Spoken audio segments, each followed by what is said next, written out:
Bismillahirrahmanirrahim. Assalamualaikum warahmatullahi wabarakatuh. Alhamdulillah wassalatu wassalamu ala rasulillah wa ala alihi wa sahbihi mawalah. Para ikhwan wal akhwat, solihin solihat dimanapun anda berada, Alhamdulillah kembali kita berjumpa dalam kajian rutin kitab Badrul Ma'un fi Fadli Ta'un karya Imam Ibnu Hajar al-Asqalani. Di kajian kita kali ini kita masih berbicara terkait masalah ta'un, karena memang fokus kajian kitab ini adalah terkait masalah ta'un. Kita berdoa kepada Allah Subhanahu wa taala, mudah-mudahan kajian kita ini menjadi keberkahan tersendiri bagi kita, terutama di bulan yang mulia, di bulan yang penuh barokah ini, yaitu bulan Ramadan. Saudara sekalian, yang mudah-mudahan dirahmat Subhanahu wa taala, kita berbicara terkait masalah kisah orang-orang yang melarikan diri dari wabah ta'un. Disebutkan dalam sebuah ayat di surat Al-Baqarah ayat yang ke-243, Allah Subhanahu wa taala berfirman, A'udzubillahi minasyaitonirrajim, bismillahirrahmanirrahim. Alam tara ilal ladzina kharaju min diyarihim wa hum ulufun hadaral maut faqala lahumullahu mutu thumma ahyahum. Wahai Muhammad, wahai umat Islam, tidakkah kalian melihat orang-orang yang melarikan diri dari negeri mereka, jumlah mereka uluf, ribuan, hadarul maut, karena mereka takut kematian, faqala lahumullah, justru Allah Subhanahu wa taala berkata kepada mereka setelah mereka keluar dari negeri mereka, mutu, matilah, thumma ahyahum, setelah itu Allah Subhanahu wa taala menghidupkan mereka. Saudara sekalian, ada banyak riwayat terkait masalah ayat ini. Kapan terjadinya dan bagaimana. Para ulama sampai pada kesepakatan bahwa kejadian ini terjadi pada zaman Bani Israel. Hanya saja para ulama berbeda pendapat tentang jumlah uluf. Ribuan di sini berapa? Pendapat yang paling rojih adalah 4.000, tetapi ada yang mengatakan jumlah mereka juga 30.000. Imam Ibnu Abi Hatim dalam tafsirnya menjelaskan terkait tentang kisah yang sangat panjang. Disebutkan, kata beliau, pada zaman Bani Israel ada sebuah daerah namanya Dawardana. Jemaah sekalian, suatu waktu daerah ini terkena penyakit taun sehingga banyak sekali yang meninggal. Lalu ada di antara mereka sekelompok daripada masyarakat tersebut hendak melarikan diri dari daerah tersebut. Kemudian sebagian melarikan diri keluar dari daerah tersebut, sebagian lainnya tidak. Ada yang mengatakan bahwa jumlah yang melarikan diri jumlahnya 4.000, ada juga yang memperbanyak sekitar 30-an ribu. Mereka pun keluar, saudara sekalian. Setelah mereka keluar, wabah tersebut selesai di daerah mereka dan mereka kembali ke daerah tersebut. Lalu mereka ini mengatakan, andaikan saudara-saudara kami dulu memperlakukan berbuat sebagaimana apa yang kami perbuat, niscaya mereka akan selamat. Kemudian jamaah sekalian, karena ucapan sombongnya mereka ini, Allah Subhanahu wa taala mematikan mereka dalam waktu seketika, sehingga 4.000 ataupun 30.000 orang itu meninggal dalam waktu seketika. Ma'asyiral muslimin yang mudah-mudahan dirahmati Allah Subhanahu wa taala, kemudian Allah Subhanahu wa taala mengutus salah seorang nabi Bani Israel. Nabi tersebut ada yang mengatakan Hizqil. Hizqil ini diutus oleh Allah Subhanahu wa taala ke daerah tersebut dan beliau melihat tulang belulang, karena disebutkan itu telah berlalu sekian masa sehingga tinggal tengkorak-tengkorak mereka yang sudah tercerai-berai di daerah tersebut.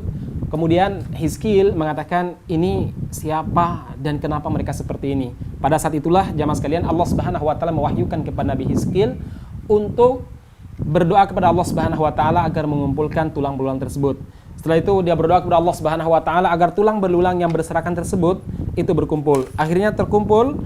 Kemudian dia berdoa kepada Allah Subhanahu wa taala karena tulang belulang hanya sekedar kerangka, agar Allah Subhanahu wa taala memberikan daging. Kemudian jadilah jadilah sosok tubuh manusia. Setelah itu dia berdoa kepada Allah Subhanahu wa taala untuk menghidupkan mereka agar mereka menceritakan apa yang mereka alami. Kemudian jamaah sekalian, Allah Subhanahu wa taala pun menghidupkan nabi ini, menghidupkan masyarakat tersebut lewat doa Nabi Hizqil.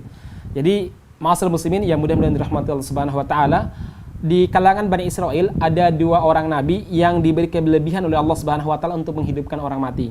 Yang pertama adalah Nabi Isa alaihissalam, yang kedua adalah Nabi Hizqil. Ma'asyiral muslimin yang mudah-mudahan dirahmati Allah Subhanahu wa taala, kemudian mereka menceritakan apa yang mereka alami, yaitu apa? Mereka melarikan diri dari wabah taun. Nah, ma'asyiral muslimin yang mudah-mudahan dirahmati Allah Subhanahu wa taala, dari sini para ulama berpendapat, sebagian para ulama berpendapat bahwa melarikan diri dari negeri yang terkena wabah taun itu hukumnya makruh.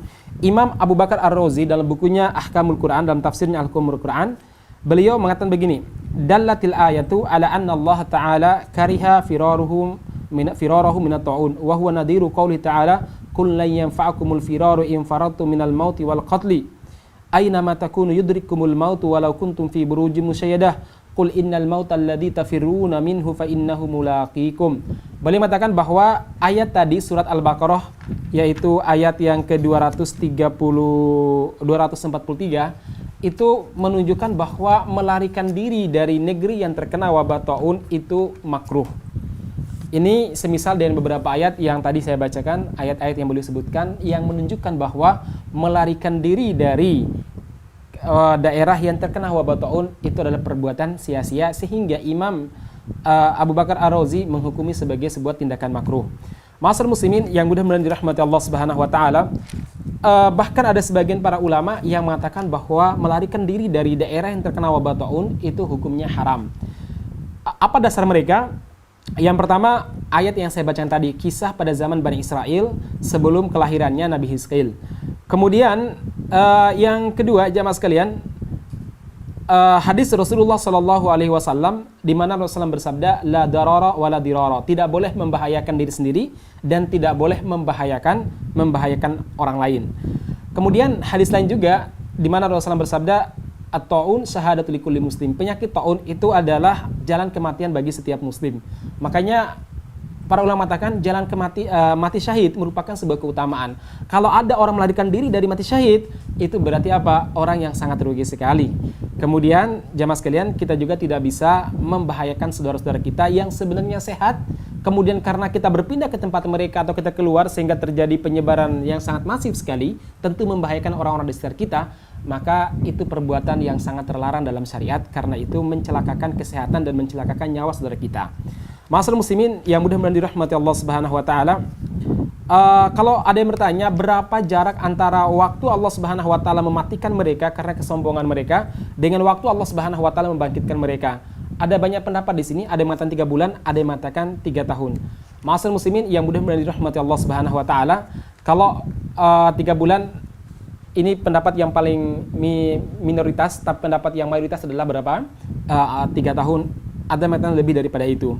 Ma'asyiral muslimin yang mudah-mudahan dirahmati Allah Subhanahu wa taala, pelajaran lain yang bisa kita ambil dari kisah kaum Bani Israel yang diwafatkan oleh Allah Subhanahu wa taala setelah melarikan diri dari wabah taun adalah apa? Kita tidak boleh sombong ketika kita selamat dari berbagai macam ancaman ataupun mara bahaya. Seharusnya seorang mukmin ketika selamat dari berbagai macam peristiwa-peristiwa yang membahayakan, dia bersyukur kepada Allah Subhanahu wa taala dan dia yakin itu semuanya karena anugerah dari Allah Subhanahu wa taala, bukan karena kemampuan dia pribadi. Maka Allah Subhanahu wa taala mewafatkan orang-orang pada zaman Bani Israel yang melarikan diri dari daerah yang terkena wabah taun, itu disebabkan, salah satu sebabnya, mereka ini sombong dan angkuh, merasa keselamatan mereka dari penyakit taun itu adalah karena usaha mereka murni, kemampuan mereka berlepas diri dari campur tangan Allah Subhanahu wa taala. Jemaah sekalian, saya kira demikian kisah wabah taun yang terjadi pada zaman Bani Israel. Mudah-mudahan berikan pelajaran kepada kita semuanya. Assalamualaikum warahmatullahi wabarakatuh.